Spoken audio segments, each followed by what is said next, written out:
Ahí sí. Vamos a abordar lo que significa una leyenda, reconociendo todas sus características para ya poder generar un análisis bien desarrollado, mucho más acabado que en los otros años, recordando que a lo mejor ya conocen más o menos el concepto de leyenda. Sin embargo, siempre es importante ahondar en esto, porque el lenguaje, los matices de nuestra asignatura a lo largo de los años se van dando la complejidad en cómo se abordan los textos, ¿ya? Seguramente, no sé, en cuarto, en quinto, hablaron de leyendas, pero era un poco para referirse a los personajes, al lugar. Bien, ahora nos vamos entonces un poco más a ahondar en las características psicológicas, en las características sociales, que eso fue también lo que vimos en nuestra clase pasada. Vimos que existían tres tipos de espacios y a lo mejor esos espacios ahora los vamos a tener que trabajar en la leyenda y así vamos a ir completando este proceso de sexto básico que trabaja también la leyenda. Bien, vamos a comenzar.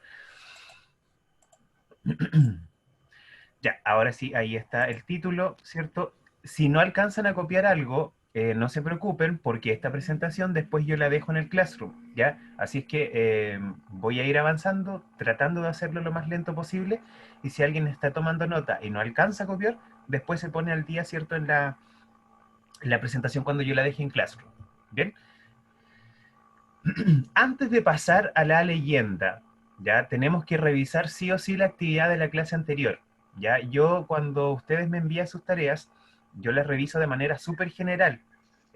A veces, cierto, destaco algunos errores, los felicito por otra parte cuando han cumplido muy bien con los tiempos y en general con la actividad, pero siempre vamos a ir haciendo la revisión de la actividad anterior en la clase que sigue. Por ende, ahora vamos a revisar el moradito codicioso, que fue este cuento, ya cuento, no era leyenda, que leímos en la clase anterior. Por ende, ojalá tuvieran su cuaderno, su libro a mano donde respondieron esto, y si no, vamos a ir avanzando o tratando de avanzar lo mejor posible para revisar estas tres páginas que tenía de actividades este moravito. Ahora, importante, Moravito, cierto, codicioso, se ubica en una cultura totalmente diferente a la nuestra. Si hablamos de un espacio social, la cultura predominante ahí es tremendamente diferente porque nos presenta, por ejemplo, la historia de este musulmán, ¿ya? En el oriente, nosotros somos del otro lado del mundo, que tienen algunas costumbres, por ejemplo, dar a su hija casi como cierto a elección de unos hombres que se querían casar con ella por sus diferentes virtudes. Eso en nuestro país no pasa tan explícitamente como a lo mejor sigue ocurriendo en alguna parte del otro lado del mundo, y más o menos eso nos presenta esta historia del moravito codicioso. Y moravito significa musulmán ermitaño y muy religioso. ¿Alguien sabe lo que significa la palabra ermitaño? Muy como escondido.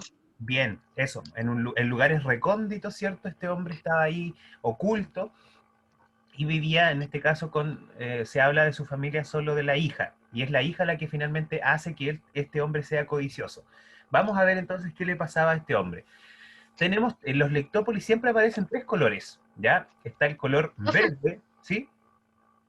¿cuál le dan las páginas para ver si, No me a acuerdo, ver, no me acuerdo, De porque... la 84, 85, 86. ah, Gracias, ya, gracias, Ignacio, gracias. Nacho. Bien, 84, 85 y 86 del Lectópolis, solo para revisarlo, vamos a ver, ¿cierto? Que Sí existen, las decía, tengo. tres colores, ¿ya? Tres colores en el Lectópolis, un lado verde, un lado morado y un lado rosado. Cada uno de esos colores nosotros tenemos que asociarlos con una habilidad, es decir, relacionarlo también con una complejidad. Si se dan cuenta, en el lado verde son solo cosas textuales, preguntas que si yo me acuerdo, las respondo al tiro, o preguntas que si yo las vi en el texto, las puedo mirar de nuevo y las respondo.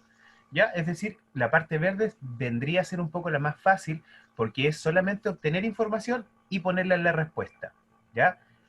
Bien, en la primera parte yo tenía una columna y tenía que ir uniendo a cada pueblo, que eran estos que querían precisamente quedarse con la hija de este moravito, y unirlos con los regalos que le iban a dar al hombre, porque de ahí radica la codicia de este moravito. El pueblo de los dioulas, perdón, hay que asociarlo con Un segundo. el segundo, ¿cierto? Estas conchas que en ese contexto sirven como monedas. Luego los mandingas se asocian con el primero porque le regalaban lo mejor de sus cacerías. Un pueblo cazador, ¿cierto? Pensando también en otro lado del mundo. Y el pueblo de los bambaras, Eran los de las cosechas. exacto, de las cosechas, llevaban parte, ¿cierto? Cosecha. Llevaban parte de lo que cosechaban. Y finalmente, por deducción también los peuls le ofrecían este pueblo un poco más ganadero, le ofrecían la leche y los terneros. Todos esos regalos entonces iban dirigidos a este moravito. Después nosotros teníamos que responder unas preguntas. Por ejemplo, la primera y la segunda me la responde, porfa, Lucas. Ya, así que atento para la segunda. Yo voy a leer la primera. Dice, cuando recibió las delegaciones que pedían la mano de su hija, teníamos que completar entonces nosotros señalando lo que hizo el moravito. Y el moravito lo que hizo fue, aseguró que dentro de un mes Fátima se casaría con el pretendiente que demostrara ser el más paciente y próspero. Próspero, el moravito lo consideraba como algo, ¿cierto?, de un bienestar estable, es decir, que siempre me va a proveer de ayuda, de lo que yo necesite, ese pretendiente me lo va a tener que entregar. A eso significa próspero, ¿bien? Eso era lo primero que él le aseguró a las delegaciones que pedían la mano de su hija. Ahora sí, Lucas, ¿cómo decía la segunda y cuál fue tu respuesta? Ya. Cuando descubrió que se encontraba en un problema, mi ¿Ya? respuesta es, le reza a su Dios, Alá, pidiendo que lo ayudara. Excelente, tengo exactamente lo mismo que tú. Ya, mi respuesta fue la misma. Y es que cuando él se vio en un problema, lo que hizo fue rezarle, ¿cierto? Era una persona muy creyente, hablamos que moravito significa un creyente que es ermitaño, un musulmán también, y es muy creyente, por ende le reza a su Dios que se llama Alá, y a este le pide una solución. Camila Rosas, ¿me puedes leer la tercera, porfa? El enunciado y tu respuesta. Cuando se encontró con las 4 Fátimas en la habitación. Esa misma. ¿Qué Esa. hizo? Ok. Le tuvo que dar las 4 a cada pueblo. Ya, ¿y por qué? Porque precisamente no pudo reconocer a Sí. cuál de todas esas 4 Fátimas era su hija. Fue una situación bastante extraña lo que le pasó a este moravito, casi como un castigo divino por el hecho de no poder, ¿cierto? O de tener esta ambición por querer tantas cosas de todos estos pueblos. Entonces, ¿qué fue lo que pasó? Se metió la pieza la hija, ¿cierto? ¿Acompañada de qué cosa? Un burro, Eran no, sí, un Sí, un Un burro, burro, un un perro perro y y un un gato. gato. eso, bien. Un burro, Y un perro y un gato. como que cierto, este ángel que llegó le dio esa misión y finalmente terminó siendo un castigo, no una ayuda, porque a partir de ese problema salieron 4 Fátimas y él nunca pudo reconocer a su hija. Y la última dice que cuando el moravito se dio cuenta que no sabía dónde encontrar a su hija, él finalmente nunca pudo encontrar la tranquilidad y no pudo disfrutar de sus regalos. ¿Ya? Esa era igual una respuesta importante porque es como el desenlace de esta historia. Después, si nos vamos a la parte morada, a la otra página, la parte morada ya no es una respuesta textual, ¿ya? Sino que es una respuesta que yo tengo que, donde tengo siempre que inferir, ¿ya? Y para inferir, tengo que obviamente haber comprendido súper bien el texto, porque después aquí en la inferencia yo juego también con la interpretación que es mía. Y yo no puedo hacer buenas interpretaciones si no he leído correctamente el texto. Por ende, acá lo que me piden es inferir las motivaciones, ¿ya? Es decir, otro tipo de emociones, sentimientos que yo voy deduciendo de la historia. Y me aparecen 3 tipos de personajes. Un personaje colectivo, que son los jóvenes de las regiones lejanas, es decir, todos estos pueblos que llegan. ¿Qué hacen ellos? Le llevan regalos al moravito. ¿Y qué los motiva? En mi caso, ahí están las respuestas para que las vayan corroborando. Lo motiva a estos jóvenes la belleza de Fátima y la esperanza de obtenerla como una esposa. Vayan corroborando sus respuestas. Yo puse la hija del Moravito es linda y querían casarse y que la hija del Moravito es linda y quieren casarse y quieren conquistar al papá. ¿Conquistar al papá? Convencerlo sería mejor. Exacto, Quedaría porque si no se mejor. Parece entiende que de se otra manera. quieren, parece que son ese tipo de personas que les gustan los hombres y son hombres. Claro, ahí se entiende de otra manera. Entonces ahí lo que podrían hacer es convencer al papá. Pero Gay. finalmente aquí hay que centrarse que en el primer recuadro me dicen que los personajes, ¿qué le hacen estos personajes? Le llevan regalos al Moravito, y qué motiva a esos personajes es la belleza de Fátima, ¿ya? Porque es la belleza la que causa todo este problema dentro de la historia. Bien, en el segundo me piden que yo me centre en el Moravito. ¿Qué hace el Moravito? Dice aquí, acepta los regalos, pero evita escoger al esposo de Fátima. Lucas, ¿cuál es tu respuesta? ¿Qué motiva al Su, co- Moravito a hacer eso? su codicia y el no dejar de recibir los regalos. Excelente, y ahí yo lo tengo, incluso lo de Lucas está mucho mejor resumido, porque lo mío dice que lo motiva a sacar provecho de los obsequios y regalos de los pretendientes al máximo posible, porque ni siquiera Tío, como que no eligió a uno, sino que quería todo. Entonces, esa es la codicia importante que hace mover esta historia. Alguien me dijo, tío, por ahí, no sé quién fue. yo, Ambicioso. Ya, Ignacio. dígame. Es que ahí, por ejemplo, en esa parte las tengo malas porque en el mío, en mi guía, porque yo la había imprimido y pensaba que no tenía el libro y sí lo tengo. Entonces en la guía me aparece 2 de Alá y uno del Moravito, 2 cuadritos de Alá y uno del Oh, Moravito. entonces seguramente yo me equivoqué porque la guía yo la hice. No me Y había dado. yo entonces no sabía qué responder porque justo decía Alá y yo decía, ¿cómo? Pero... Ah, claro, entonces Y estaba mal ahí puse, planteada, pero en el libro sale bien. Sí, gracias Ignacio. sí, Ahí voy a tener en consideración eso. Y la otra acción del Moravito es que le reza y le suplica a Alá que le ayude a solucionar el problema que causó. ¿Y qué lo motiva entonces? Es que el problema en el que se encuentra, ya que prometió la mano a Fátima a estas 4 tribus y finalmente nunca pudo reconocer a su hija. Y el último personaje es a Alá. Y aquí quiero escuchar a Javier Sumelso. Porque Alá dice, ¿qué hace Alá? Soluciona el problema del Moravito convirtiendo a un burro, un gato y un perro en otras Fátimas. ¿Qué motiva a Alá a hacer esto?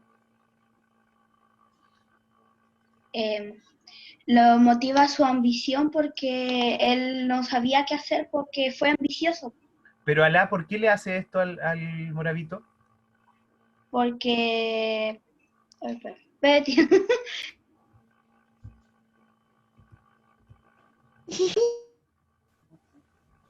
Porque fue la petición del Moravito que le ayudara y lo ayudó de esa forma. Ya. Avaricioso. Pero además de ayudarlo, Pero este avaricioso. Alá es un dios, y el dios, ¿cierto? Tal vez va en contra de estas acciones de ambición, y lo que oye, hizo sí, no pero fue, yo quiero responderla. ya, espera, lo que hizo no fue tanto ayudarle, sino que fue Un darle castigo. una vuelta de mano, ¿cierto? Una enseñanza. Sí, para que no volviera a hacer eso. Exacto, ahí Sí, sí, yo para quiero. que no volviera a hacer eso y para que se diera cuenta también de las consecuencias que puede traer la ambición, que finalmente lo llevaron a perder a su hija para siempre. Ahí nosotros podríamos inventar tal vez un final de la historia y que, no sé, tuvo que pagar quizás cuánto para volver a encontrar a su hija. Y bueno, pero finalmente esta historia nos demuestra eso, que la ambición no nos lleva a buenos caminos, tal y como le sucedió al Moravito. Y ahora sí quiero escucharlos porque hay 2 preguntas de la parte rosada. Que la parte rosada, la hojita rosada de su Lectópolis, siempre habla de las explicaciones, de las interpretaciones que ustedes le dan a las respuestas, pero con su propia opinión, ¿ya? Entonces, voy a pedirle a Vicente Zapata. ¿Crees tú que fue una buena idea, Vicente, pedir la ayuda de Alá para solucionar el problema? Vicente Zapata, No, justifíqueme por qué no.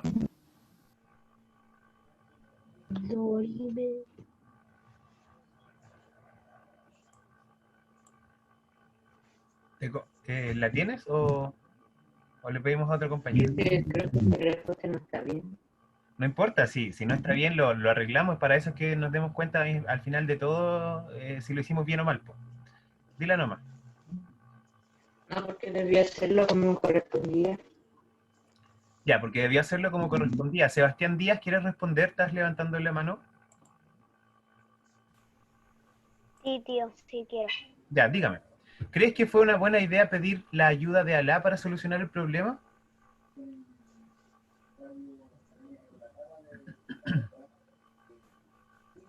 Seba.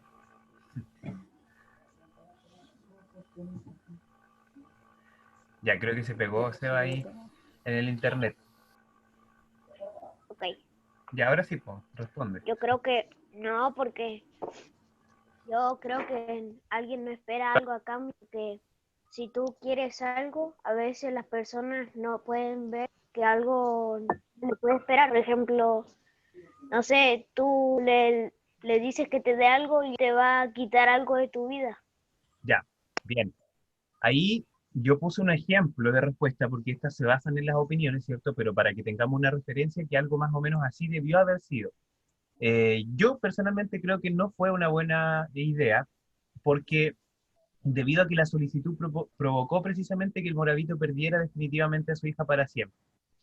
Y la segunda, Sebastián Puñanco, ¿te parece que Alá fue justo al resolver el problema del Moravito de esa manera? Fundamenta tu respuesta.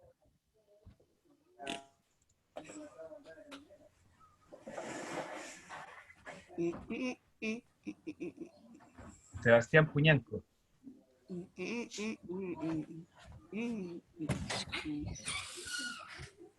Ya, creo que tiene un problema de audio ahí, pero para no le... Yo, Ya, ahora sí, Ahí sí, ahí sí. ahora sí. Yo creo que sí, porque el Moravito era muy avaricioso y quería cada vez más regalos y por avaricioso. Ya, por ambicioso, ya, no Ah, avaricioso. Ya, pero por ejemplo ahí fue una respuesta bien del Seba, eh, que dijo que no en este caso, creo. Acá yo puse que sí, que fue justo tanto con los pretendientes, porque a cada uno le entregó lo que quería, finalmente eso era lo que buscaban los pretendientes, y también al Moravito, ya que le dio una lección acerca de la codicia y la ambición, pero finalmente también pudo haber sido la otra respuesta, es que no era algo justo porque lo terminó dejando sin su hija, y a pesar de que la tenía como un bien de consumo casi, que gracias a ella le daban todos los regalos y todo el tema, igual hay un amor de por medio de hija, ¿cierto?, a su padre, y finalmente él se terminó quedando sin su hija. ¿Bien?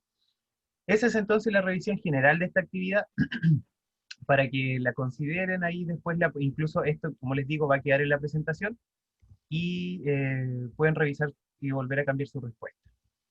Ya, ahora sí pasamos a lo de hoy. Ah, no, faltaba lo último. ¿Se acuerdan que en la última clase trabajamos 3 tipos de espacios? ¿Cuáles eran esos espacios? Físico, psicológico y...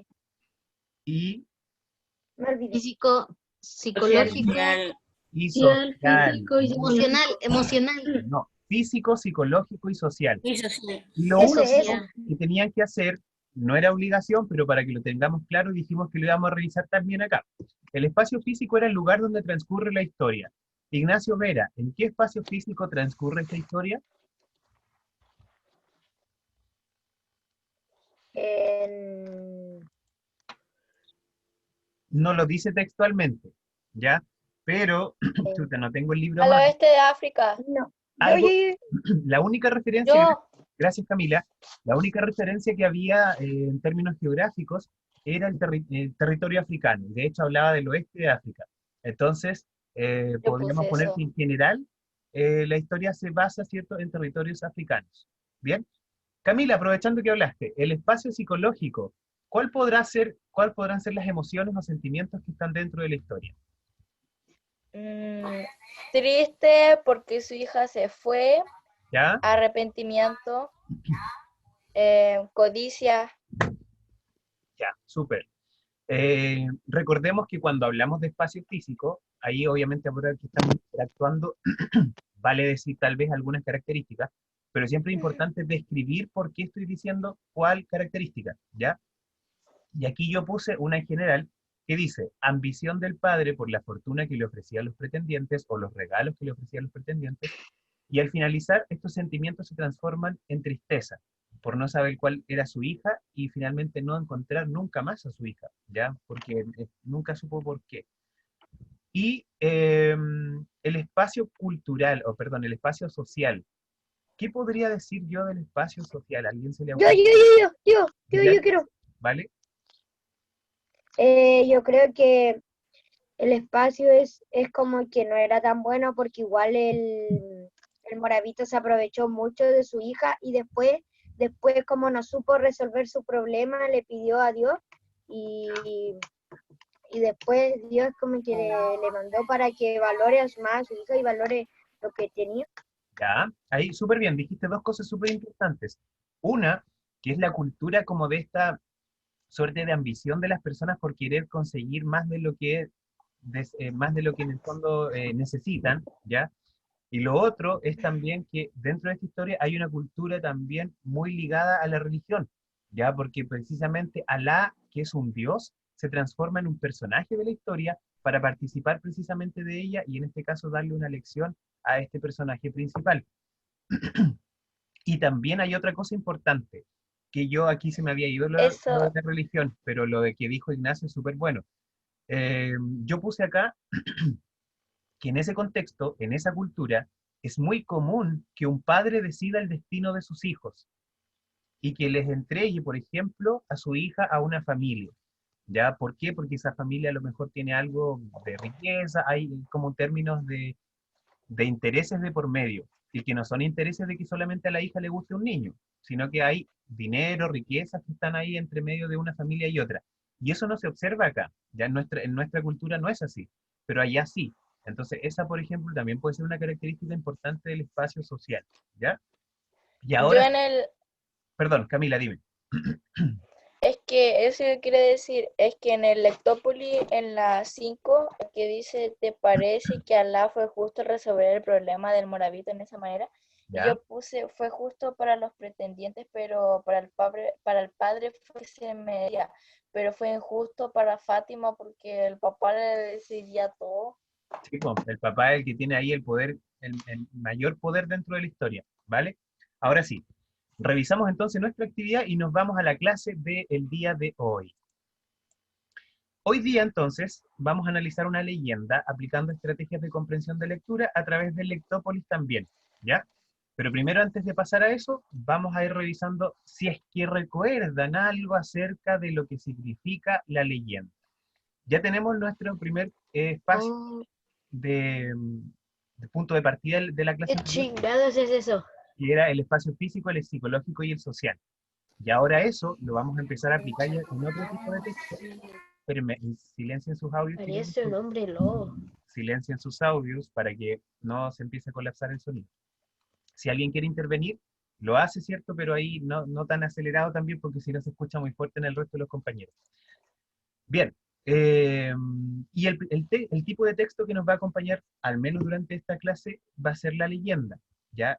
Y esta es una frase con la que vamos a comenzar y dice, la realidad histórica mezclada con la ficción. Eso es leyenda, ¿ya? Cuando creemos de repente que son súper historias de fantasma y cosas por el estilo, no todo es así, ¿ya? Ahí yo puse esa imagen referencial como una especie de animal, un ser medio monstruoso. Hombre Eh, lobo. Claro, pero hay que empezar a identificar que una leyenda no siempre se relaciona con cosas de terror, ¿ya? Pero la leyenda sí la vamos a asociar con algo histórico, algo real, mezclado con elementos de la ficción, que van a empezar a jugar para entregar una historia y una explicación, ¿bien? Esas son las leyendas en el fondo. Ahora vamos a empezar yo a nombrar 4 o 3 características y ustedes lo ideal es que escuchen atentamente o anoten las palabras principales, porque si se ponen a copiar todo lo que aparece en el PowerPoint, no van a terminar nunca y yo voy a tener que estar regresando. Y la idea de esto es que lo comentemos, lo analicemos bien y después vamos a pasar a ver un videíto para observar qué fue lo que entendieron de lo que vamos a hablar a continuación. ¿Bien? Primero que todo dice ahí, y está subrayado, por ende, ahí la palabra importante que ustedes podrían poner, leyenda, primera cosa, carácter popular. Y un carácter popular quiere decir que está en la boca de la gente, ¿ya? De la gente porque las conocen, son historias que que quedan como en el inconsciente de las personas y los van transmitiendo. Ya, esa es la gracia. Muchos de ustedes a lo mejor han escuchado grandes historias de repente de sus abuelitos, o de sus tíos, o de sus padres, porque a sus padres también se las han contado. No es que los papás hayan creado esa historia. Y eso, Mi, y eso ocurre con este tipo de textos, ¿ya? Porque son de carácter popular, es decir, hay mucha gente que las conoce, y no necesariamente por haber leído un texto, sino que el boca a boca, esta transmisión de generación en generación, hace que se vaya pasando la historia a muchas generaciones, en este caso a ustedes, que, no sé, pues si un abuelo supo una historia, ese abuelito le contó a sus papás, y sus papás ahora les contaron a ustedes, y ustedes seguramente, si esa historia les cala o les queda ahí, de repente se acuerdan y se la pueden contar, no sé, en el futuro a sus hijos, ahí va a haber otra generación de por medio, y así va quedando esta historia en el inconsciente popular. Otra palabra subrayada que ahí dice es que es anónimo. Cuando una historia es anónima, no tiene autor conocido, ¿ya? Y eso lo hace incluso más misterioso todavía porque hay un montón de historias que nadie sabe de dónde partieron. Nadie sabe. Por ende, las leyendas siempre tienen este componente misterioso relacionado con la autoría, porque no existe un autor. Por eso las historias son anónimas, ¿ya? Cada vez que leamos un título de una leyenda, va a decir, por ejemplo, leyenda del pueblo, no sé, mapuche, leyenda del pueblo atacameño, porque no se sabe quién exactamente creó las leyendas. Bien, esa es la primera diapositiva. Sigamos con las otras características. Las leyendas, ojo con esto, cuentan o relatan ciertos sucesos que se originan en hechos reales, ¿ya? Ese es el primer punto de partida. En lugares, en concretos, en personajes que en algún momento existieron y que se les puede agregar elementos que son maravillosos.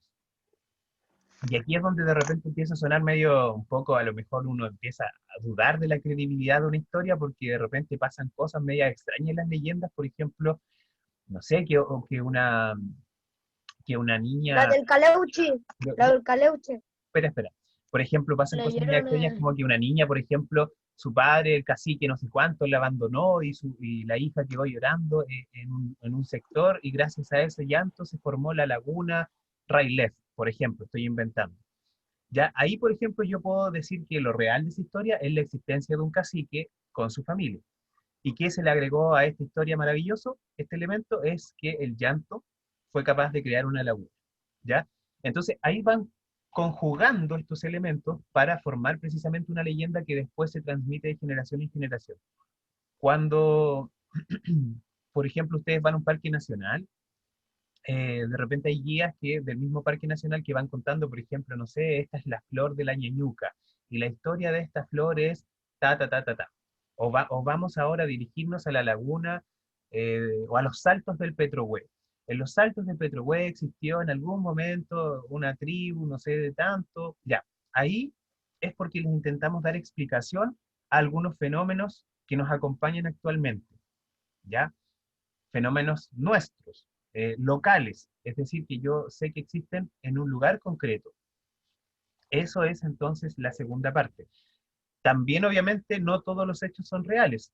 Hay algunos elementos que son inventados por la gente y que se han también transmitido de generación en generación porque generan esta especie de curiosidad entre la gente y que queda también en nuestro inconsciente. Por ejemplo, este pajarito, que seguramente lo han escuchado y si no lo han escuchado, más ratito le preguntan a la familia que tengan ahí cerca, del tuetué. El tuetué es un pájaro, no se llama tuetué, ¿ya? Pero también genera hasta que el tueté se para en la casa, que puede visitar, ¿cierto? A la familia, y que la familia tiene que ofrecerle algo para que no le ocurra nada a la familia. Ahí hay toda una historia detrás que también genera esta duda de que si será real o será un hecho inventado, y a lo mejor será real también que la gente, si un pajarito que más o menos dice como tuetué se para arriba de mi casa, me va a pasar algo. Entonces genera también esta duda de repente entre la realidad y lo maravilloso, pero esa es la gracia de una leyenda, ¿ya? Tercer punto. Aquí está, dice que tienen un carácter local y tradicional, es decir, reflejan las tradiciones de una localidad determinada. Siempre nosotros cuando hablamos de Parece Chiloé, el chupacabras. sí, cuando hablamos de Chiloé, lo asociamos sí o sí a los mitos y a las leyendas. Es un territorio, ¿cierto? Esta isla grande de Chiloé es un territorio rico en este tipo de tradiciones. Si ustedes van a una feria, además de los guantes de lana, los gorritos de lana, van a ver un montón de cosas relacionadas con las leyendas. El trauco, la chonchona, el Sí, caleuche, la pincoya, ya, el tío. bucaleu, hay un montón. Y es también porque esa localidad de Chile tiene esta característica de representar dentro de su propia tradición a las leyendas. Y porque hay muchas, ya es un sector muy en este caso, como les decía, tiene una riqueza bien importante en términos de historias de oralidad, que no están escritas en ninguna parte, pero las historias en ese lugar se han concentrado, ¿cierto? Y la gente las domina al revés y al derecho. Es decir, es como su elemento predilecto de la cultura, es parte de esta leyenda entonces, ¿ya? Pero sí es importante aquí, no la subrayé, pero está la palabra local. Es decir, las leyendas no hablan acerca de la creación del mundo, porque el mundo es muy amplio. Las leyendas están ubicadas en un lugar específico, sea de Chile, sea del norte, del sur, del centro o de otro país, pero son de lugares específicos, ¿ya? Y las explicaciones que entregan las leyendas también son súper específicas. No hablan acerca de la creación del día y la noche, o no sé, de la creación de las estrellas, porque son cosas muy amplias. Ya a veces las leyendas son mucho más específicas con las explicaciones que entregan y la característica o cómo yo puedo diferenciarla de un mito, que el mito viene en la otra clase, es que es local, ¿ya? Y local es de un lugar específico, ¿bien? Quiero que entonces presten atención, silencien sus micrófonos, hay un videíto que dura 4 minutos y que nos va a presentar una leyenda. Y vamos a reconocer en ella todos estos elementos que hablamos recién, ¿ya? Para que estén bien atentos y luego lo comentemos. Atentos, silencien sus micrófonos y escuchen con atención.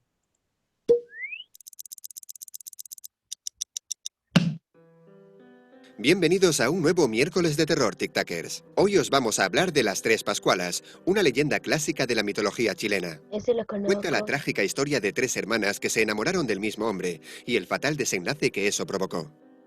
Es una de las leyendas más populares del país y se suele rememorar a menudo, sobre todo porque da nombre a la laguna donde sucedieron los hechos, la laguna de las Tres Pascualas.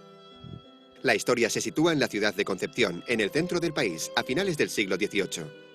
Allí vivía la familia Pascual, formada por un padre y sus 3 hijas, las 3 de gran belleza y que siempre estaban muy unidas. Trabajaban como lavanderas, por lo que todos los días acudían juntas a lavar ropa en esta laguna, cerca de donde vivían. Allí, entre lavado y lavado, cantaban canciones de amor. Por la tarde ponían la ropa a secar colgada de las ramas de los árboles y le pedían a la laguna que por favor les trajera el verdadero amor de sus vidas. Después emprendían el camino de vuelta a su casa, con grandes montones de ropa atada que cargaban sobre la cabeza. Hay distintas versiones de la leyenda que explican cómo las Pascualas llegaron a conocer al hombre que supuso su perdición. La más popular cuenta que llegó un día caminando por la orilla del lago, y al ver lo hermosas que eran, se acercó y entabló conversación con ellas. Compartieron la comida y estuvieron charlando hasta el anochecer. Como él era joven y guapo, las 3 hermanas se fijaron en él. Por primera vez regresaron a casa en silencio con sus pensamientos, cada una convencida de que el apuesto hombre solo tenía ojos para ella. Pero él tenía otros planes más maliciosos y se propuso conquistar a las 3 hermanas a la vez. Para ello regresó a la laguna día tras día, dispuesto a pasar el tiempo con ellas y rendirlas una por una. Llegaba por la mañana para ayudar a la menor a llevar su ropa a su cabaña y por el camino le confesaba su amor. Cuando la mayor marchaba a comprar las provisiones, él se quedaba cortejando a la del medio. Y mientras la menor preparaba la comida, él regalaba su cariño a la mayor. Inevitablemente, las 3 hermanas se enamoraron. Como cada una pensaba que era la elegida, no lo hablaba con las demás por no despertar sus celos. Cuando lavaban la ropa en el lago, ya no cantaban, ni siquiera se miraban de frente. Cuentan que la laguna ya no era verde y clara, sino que se volvió turbia y revuelta. Por su parte, el apuesto hombre, al conseguir su propósito, perdió el interés y dejó de visitarlas. Las tres Pascualas esperaron día tras día en vano, hasta que por fin se miraron a la cara y se dieron cuenta del engaño del que habían sido víctimas.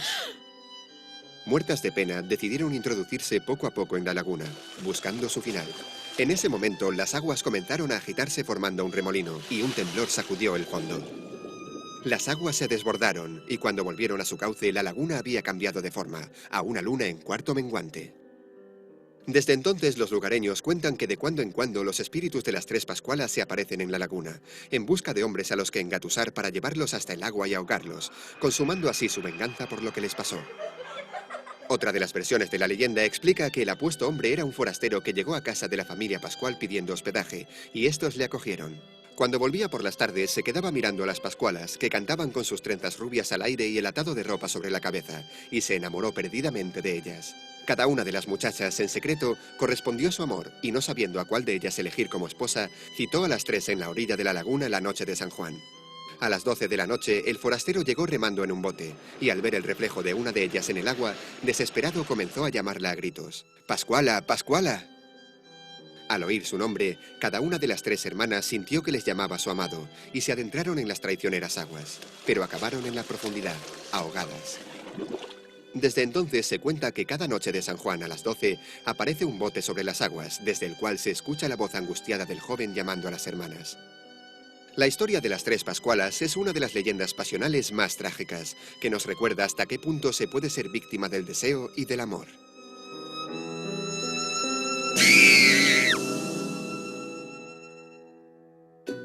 No olvides suscribirte y darle... Ahora sí, ya, ahí sí, terminamos el video entonces y lo voy a dejar corriendo mientras lo vamos comentando.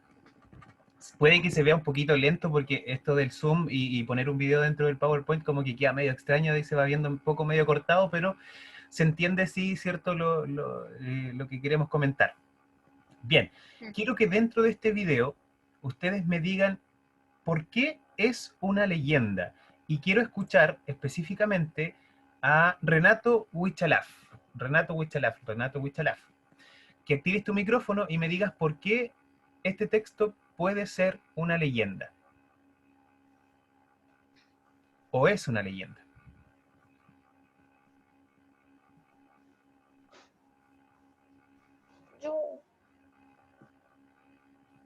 Renato Huichalaf. Cualquier idea. ¿Qué idea me darías tú para decirme que este texto es una leyenda?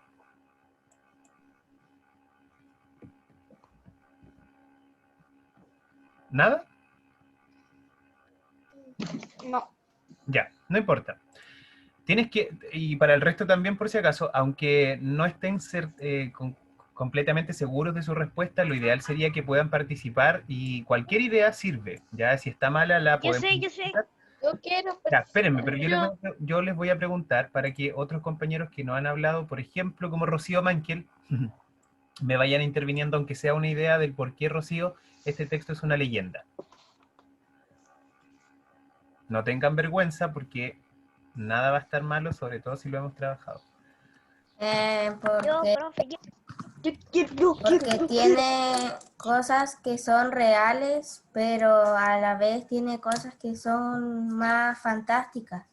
Ya, bien. Primero que todo, lo que dijo la compañera es muy bueno, porque lo real de esta historia sería entonces, por ejemplo, la existencia de una familia Pascual, de apellido Pascual. Bien, eso es lo primero.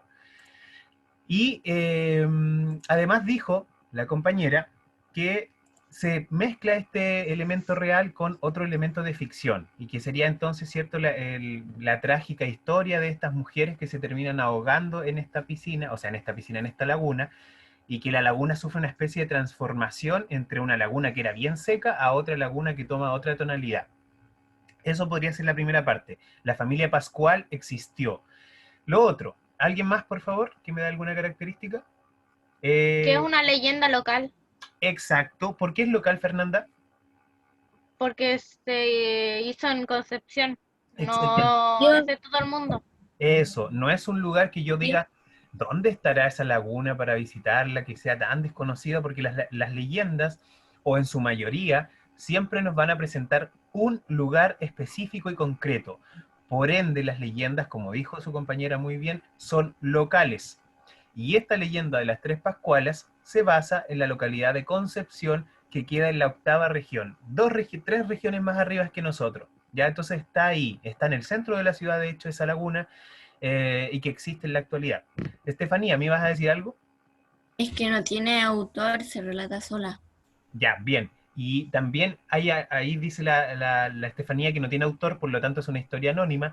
Y si se dieron cuenta, al final aparecían como una versión dice, la otra versión dice. ¿Por qué se dará Tiene eso? diferentes maneras de contarse. Porque Exacto, nadie las sabe en maneras de realidad. contarse. Boca en boca. Y como va de boca en boca, la gente Tío, yo. agregando, las va modificando, les va quitando algunas Sí. cosas y a veces le van añadiendo incluso cosas más fantásticas para que parezca más llamativa la historia. Eso es lo que pasa con las leyendas y por eso de repente tienen hartas versiones. Camila. Que entrega una explicación de por qué la laguna ahora está así. Exacto. Y finalmente esa es el foco de una leyenda, que es entregar una breve explicación a un hecho local. Ya, entonces, como para ir cerrando, hoy día hablamos acerca de la leyenda, que es un texto narrativo que explica hechos, tradiciones y costumbres de un pueblo, ya, de una localidad, de forma sobrenatural o fantástica, como en este caso ya lo pudimos evidenciar a través del relato de las Tres Pascuales. Tiene 3 características principales, que ahí están, ¿ya? Es popular, de carácter anónimo, sin autor conocido, relata sucesos que se originan en situaciones reales o inventadas, pueden ser las dos, y se agregan elementos maravillosos para dar una explicación. Y, como ya lo hablaron ustedes mismos, tiene un carácter local, es decir, están basadas en las tradiciones o en la cultura de una comunidad en específico. ¿Bien? Y entonces, chiquillos, tienen hasta hoy a las 11:30 para enviar su actividad. Y la actividad es una leyenda bien cortita que se llama Capsis, la estrella del mar. Es una historia bien cortita, pero bien triste a la vez, ¿ya? La van a encontrar en el Lectópolis, pueden abrirlo ahora mismo, alguien que lo tenga a mano y lo muestre, en la página 113, perdón. La leyenda se llama Capsis, la estrella de mar. Está en la página 113, y eso, ahí está.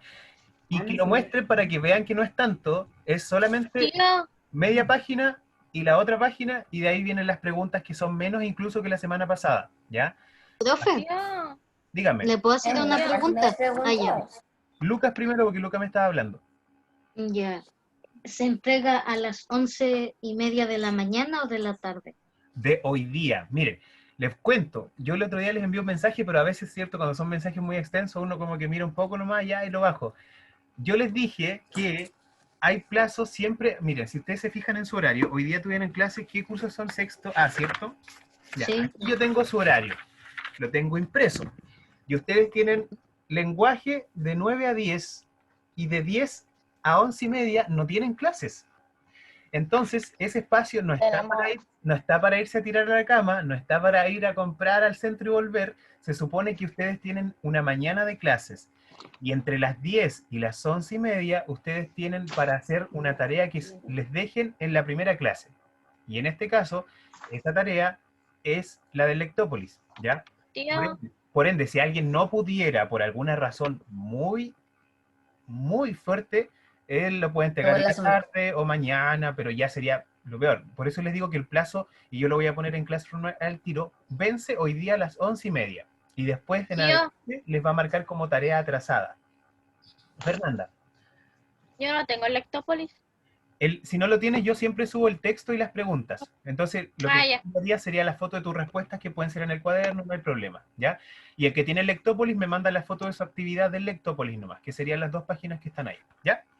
Tío, hasta las 11. Hasta las 11:30. Ya, ¿quedamos claritos? Nos vamos entonces ahora mismo a la página 113 y 114 a leer esta historia, esta leyenda de Capsis, la estrella de mar. Es una historia bastante triste para que se den cuenta que las leyendas no solamente, ¿cierto?, tienen algo como misterioso, sino que también tienen este componente a veces de tristeza que se asocia a alguna pérdida, alguna muerte, como pasa en este caso. Y hasta las 11:30 los espero para sus respuestas, solo a las 11:30, ¿vale?